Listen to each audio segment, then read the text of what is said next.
Por tu bondad y tu gracia, dale al esfuerzo su mérito. Salva al que busca salvarse y danos tu gozo eterno. Amén. Bienvenidos a esta catequesis que vamos a tener en este día, en la cual vamos a considerar los signos relevantes del jubileo en el marco del jubileo del 2025, de este año santo que venimos celebrando.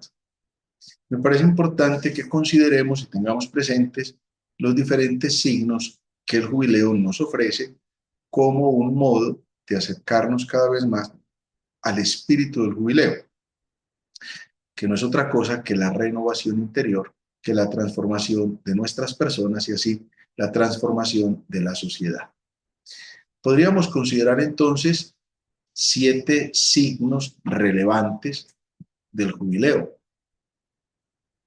1 es peregrinar, 2 es la puerta santa, 3 es reconciliar, sacramento de la reconciliación, 4 profesar la fe, 5 orar, 6 participar en los sacramentos y 7 la indulgencia.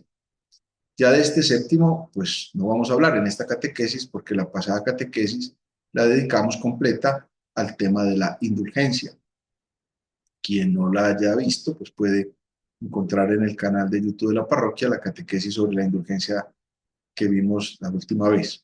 Pero hoy sí vamos a entrar a considerar entonces los otros 6 elementos. Les pongo aquí la indulgencia porque es uno de esos 7 elementos que la Iglesia nos invita a considerar. El primero de los elementos es peregrinar. Este primer signo nos pone en camino, es decir, hace referencia a lo que es la vida del cristiano, que no es otra cosa que estar caminando. Peregrinar no es simplemente movernos de un lugar, sino transformarnos a nosotros mismos, teniendo una meta clara.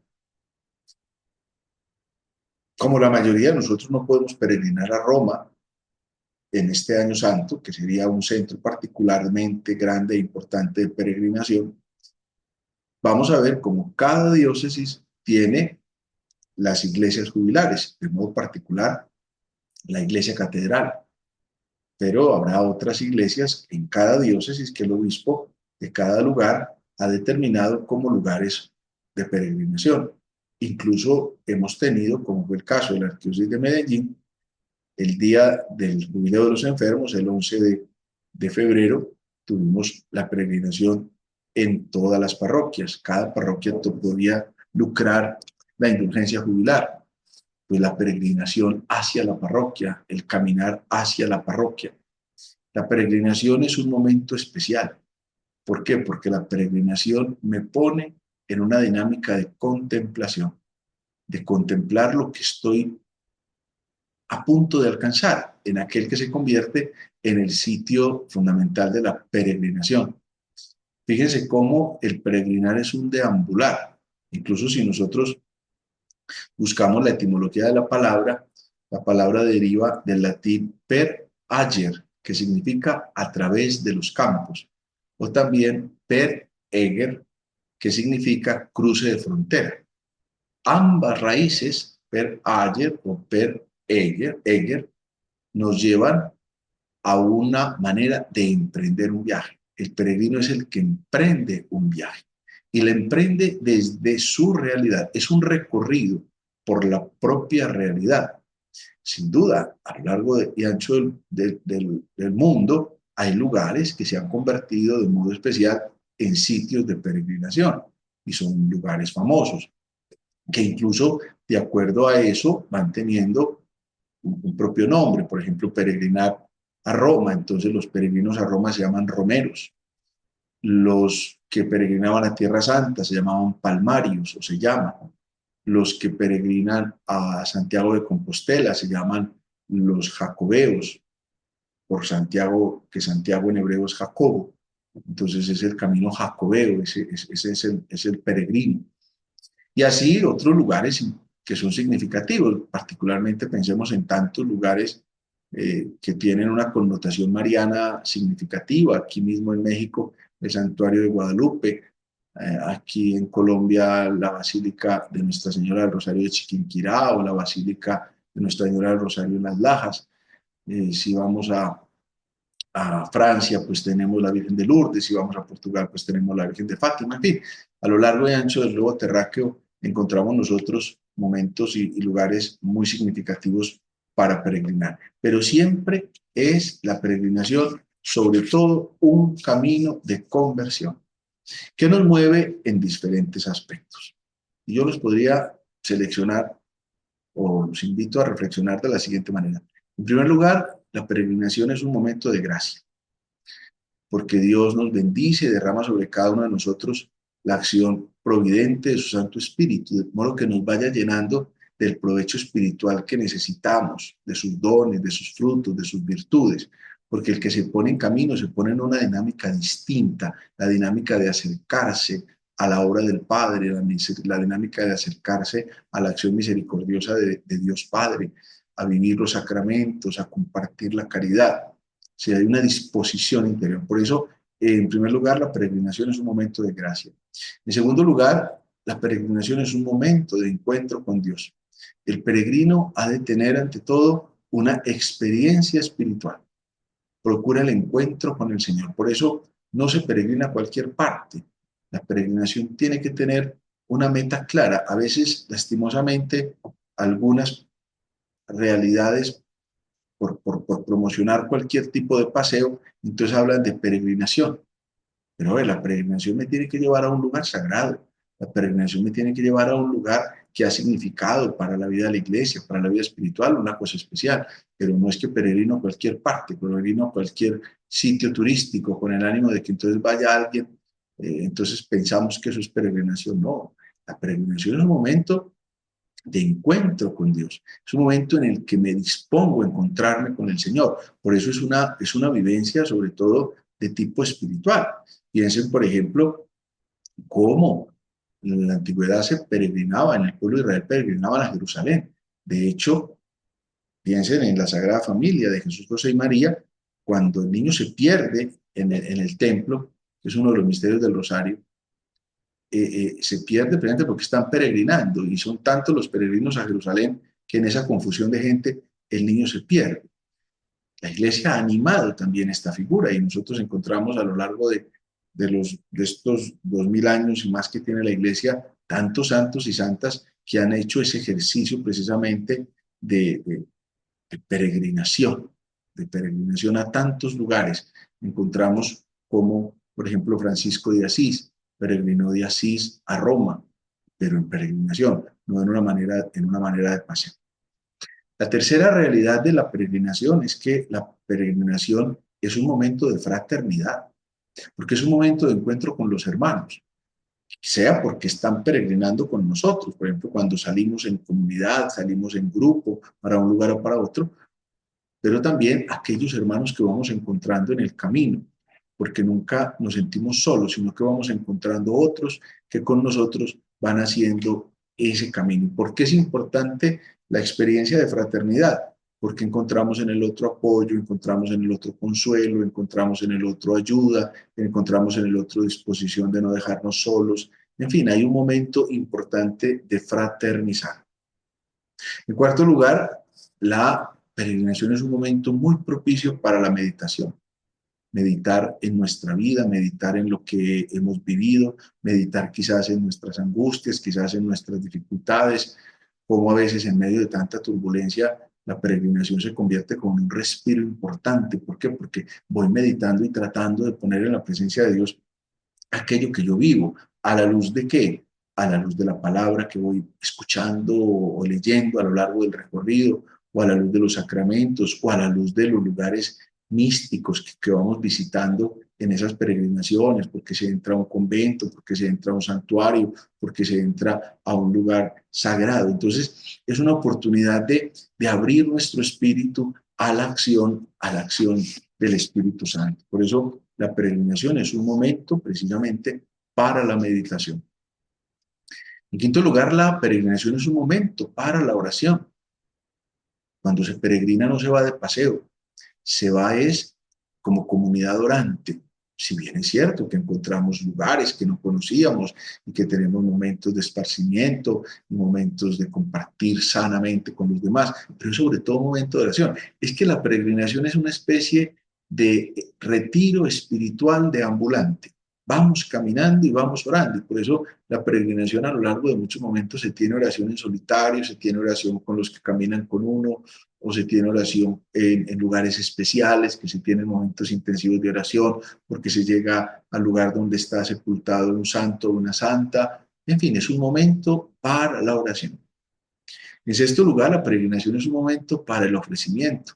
Se ofrece la propia vida, se ofrece el sacrificio, se ofrece por las intenciones de alguien que sabe que como voy a peregrinar a un determinado lugar, me pide que ore por sus necesidades o por lo que esté viviendo. Recuerdo aquí lo que dice en la carta de Santiago, es que la oración del justo tiene mucho poder, entonces no se puede perder ese ofrecimiento que se hace por las demás personas en un ejercicio de fraternidad. En séptimo lugar, la peregrinación es un momento para descubrir que mi vida es un camino, que yo voy caminando, que yo voy avanzando, que yo soy un caminante, el peregrino es un caminante que tiene que ir tomando conciencia y cuidado de su caminar, porque cuando nos descuidamos en el camino nos podemos tropezar y nos podemos caer.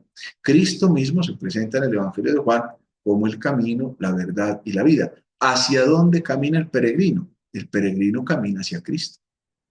Es que piensen, por ejemplo, cuando van a la misa, ¿en qué momento empieza la peregrinación? En el momento en que se dispuso a salir de su casa, de su trabajo, de su universidad. Y ahí empezó una peregrinación, porque voy al encuentro con Cristo. Entonces, voy descubriendo que mi vida es propiamente ese camino. En octavo lugar, la peregrinación es un momento para vivir la caridad, para ejercitar la misericordia, para darme cuenta de cuán misericordioso ha sido Dios en mi vida y cómo estoy llamado yo también a ser misericordioso con otros en las realidades que voy encontrando en la peregrinación o después de ella. Y finalmente, la peregrinación también es un momento de sano esparcimiento, es decir, un momento de contemplación. Nadie se sosiega más que aquel que contempla lo creado. Y por eso cuando peregrinamos nos admiramos de las otras cosas que vemos, de los espacios que encontramos, sean espacios naturales, sean espacios creados por el hombre.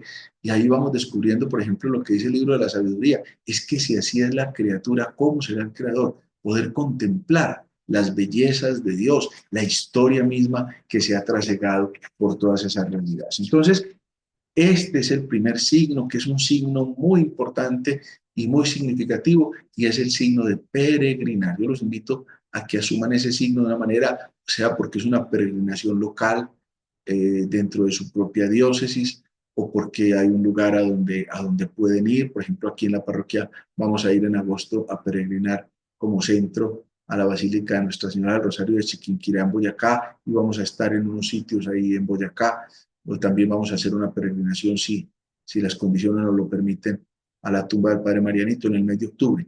Pero también habrán otros que podrán hacer una peregrinación a otros lugares a nivel universal o de modo particular, que podrán peregrinar a Roma, que tiene, como vamos a ver a continuación, las puertas santas. Entonces, el primer lugar es peregrinar. En segundo lugar, el segundo símbolo relevante del jubileo es la puerta santa. Desde el punto de vista simbólico, la puerta santa adquiere un significado particular. ¿Por qué? Porque la meta es poder atravesarla.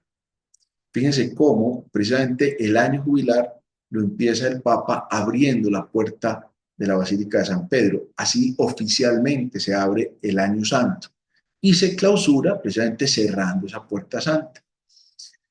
En honor a la verdad, pues esas puertas generalmente solo han sido las puertas de las basílicas mayores, y las basílicas mayores solo se encuentran en la ciudad de Roma, que son la Basílica de San Pedro en el Vaticano, la Basílica de San Juan de Letrán. San Juan de Letrán además es la catedral del obispo de Roma, la catedral del Papa propiamente, San Juan de Letrán, la Basílica de Santa María Mayor y la Basílica de San Pablo Extramuros. Esas son las únicas basílicas mayores del mundo, que están todas en la ciudad de Roma, y por eso tienen las puertas santas, que generalmente en los años santos pues han sido las puertas que se abren. Ha habido ocasiones especiales a lo largo de la historia de la iglesia en la cual se ha permitido otro tipo de puertas santas. Por ejemplo, volviendo, ahora le mencionaba el Santiago de Compostela. En el año jacobeo, que es cada 7 años, cuando el día de Santiago coincide en domingo, ese es un año jacobeo o un año especial. Por ejemplo, el Papa recientemente otorgó una gracia para por culpa de la pandemia no se había podido tener la Puerta Santa. Entonces, después de que pasó la pandemia en el año 2022, cuando casualmente con un grupo de peregrinos de la parroquia asistimos allá, pues teníamos el Jacobeo y había Puerta Santa y pudimos cruzar la Puerta Santa. Y en el Jubileo de la Misericordia, que fue en el 2015, el Papa Francisco, como una medida del todo extraordinaria, autorizó que en todas las diócesis hubiera un lugar o dos, ya que lo elegía cada obispo, donde hubiera una puerta santa. Y por eso aquí nosotros tuvimos en la Catedral Metropolitana la puerta santa. Pero eso fue una medida extraordinaria. Este jubileo no tenemos puertas santas. A veces me ha preguntado la gente, padre, ¿cuándo abren la puerta santa de la Catedral de Medellín? No, en Medellín no hay puerta santa como en ninguna otra parte, solamente en la Basílica de Roma. La puerta es un signo de atravesar a una nueva realidad. Esa es la invitación de la Puerta Santa. Se basa en el Evangelio de Juan, en el capítulo 10, versículo 9, cuando Cristo mismo se autopresenta como una puerta. Él dice, yo soy la puerta. Si uno entra por mí, estará salvo, entrará y saldrá y encontrará pastos. Eso está en Juan capítulo 10, versículo 9. El gesto entonces de atravesar la puerta, ¿qué es lo que expresa? Expresa la decisión de seguir y de dejarse guiar por Jesús, que es el buen pastor. La puerta es, ante todo, un paso que conduce a una realidad distinta. Cuando Cristo me invita a cruzar la puerta, que es Él mismo, me está invitando a una realidad nueva, a una realidad distinta. Es más que un gesto de atravesar una puerta más. Estoy queriendo decirle al Señor que quiero entrar a una realidad que es nueva, que quiero entrar a una realidad porque me quiero convertir, porque me quiero transformar, porque me quiero renovar. Entonces, fíjense ustedes que es un signo de entrar al interior de Cristo. Y quienes tienen la fortuna de cruzar la Puerta Santa, pues deben meditar en esa realidad de que estoy invitado a una transformación. Pero démonos cuenta, es uno de los signos. Por tanto, no puede decir alguien, no viví el jubileo porque no atravesé la Puerta Santa. No, para eso tenemos estas otras realidades que vamos a comentar en esta catequesis. Esta es una que obviamente en este año jubilar van a vivir de modo especial quienes asistan a Roma a cruzar las puertas santas de esas 4 basílicas mayores que les acabo de mencionar. San Pedro en el Vaticano, San Juan de Letrán, Santa María Mayor y San Pablo Extramuros. Otro de los signos bastante relevantes del jubileo es el signo de la reconciliación. Buscar la reconciliación y ayudar a otros a hacerlo. Se trata de vivir el sacramento de la penitencia, de aprovechar este tiempo para redescubrir el valor de la confesión y recibir personalmente la palabra del perdón del Señor. Para esto es importante, pues obviamente, hacer un examen de conciencia, sentir dolor de nuestros pecados, hacer la confesión de boca y obviamente recibir la absolución y después cumplir la penitencia. Démonos cuenta que el sacramento de la confesión es, ante todo, un momento de gracia. El jubileo es un tiempo favorable. ¿Para qué? Para mi propia conversión. En una catequesis pasada hablábamos precisamente que es que el gesto del jubileo era un restablecimiento de la justicia social, un restablecimiento del orden creado. Pues aquí se trata precisamente de un restablecimiento de mi propio espíritu. El año santo me debe indicar o me debe invitar a encontrarme en el camino de la santidad. Es poner a Dios en el centro de mi propia existencia, para que, dirigiéndome a Él con humildad y sencillez, reconozca la primacía de la gracia. Fíjense que es un sacramento muy bonito que lastimosamente a veces hemos minusvalorado. No, yo que voy a confesarme con una persona igual de pecadora a mí, yo me confieso con un Cristo, o peor aún, pues es que nada es pecado, yo no tengo pecados. Pues obviamente, mientras no tenga conocimiento de esa realidad, difícilmente voy a buscar reconciliarme, tengo que examinar mi conciencia y darme cuenta de que hay. Si miramos el catecismo, en el número 1423 y siguientes nos va a dar unas claves que son importantes. Por ejemplo, el catecismo nos lo menciona de 5 maneras, ese sacramento.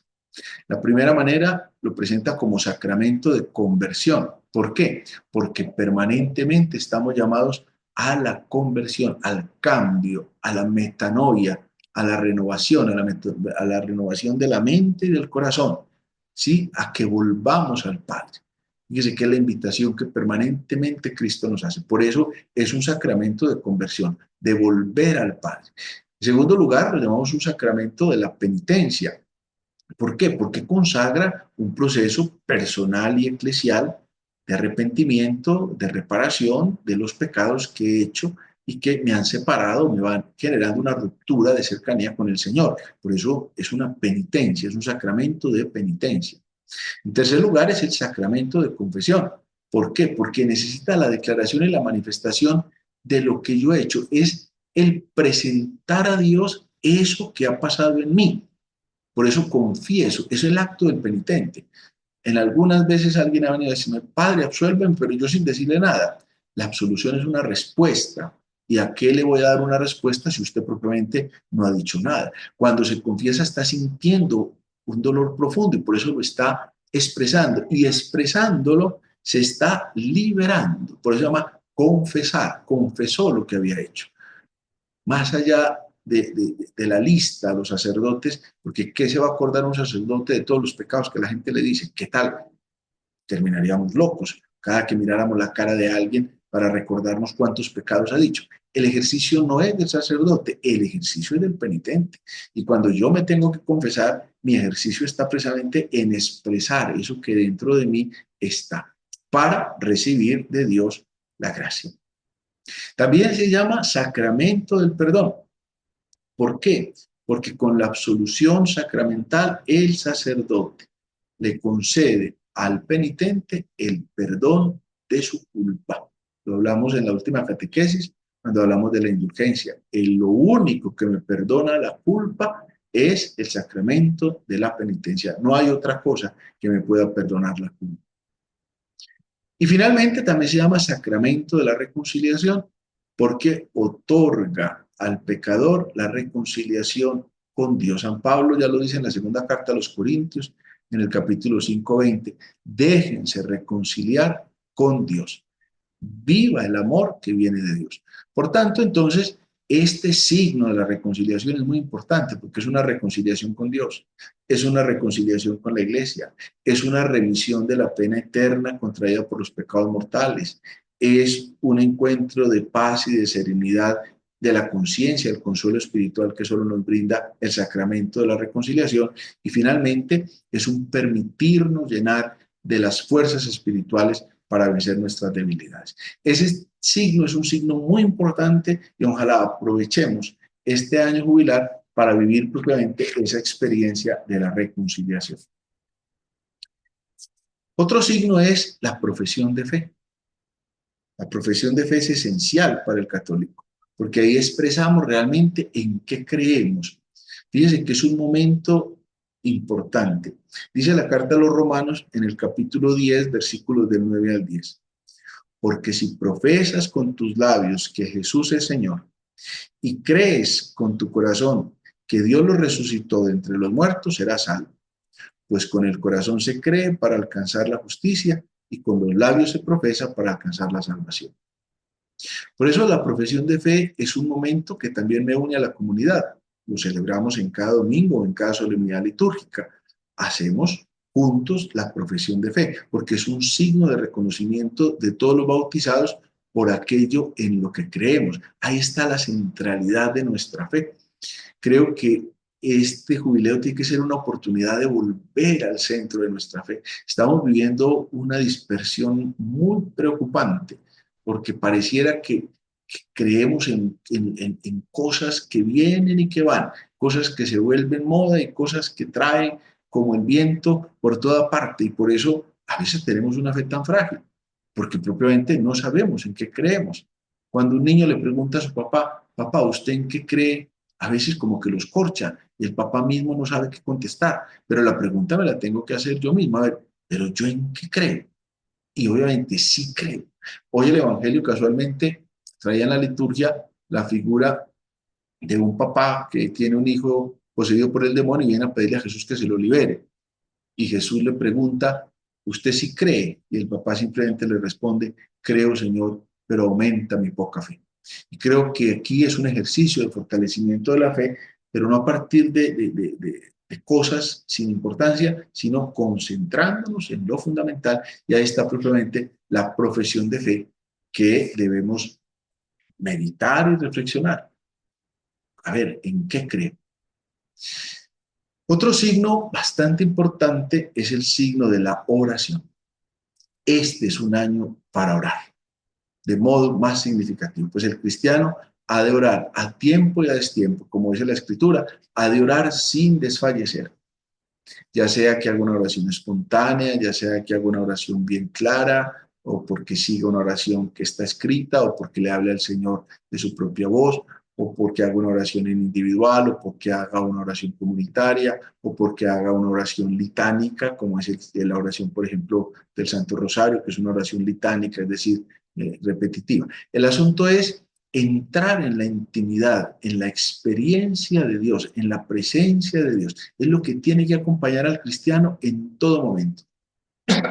Fíjense cómo Cristo mismo muestra en tantas ocasiones que entra en oración, tanto que en varios momentos los apóstoles le dicen, enséñanos a orar. Hay un momento especial y por eso les puse esta pintura que es muy bonita, donde recrea el pintor la oración de Jesús en el huerto cuando lleva a Pedro, a Juan y Santiago, que ahí los ven en la foto, están dormidos.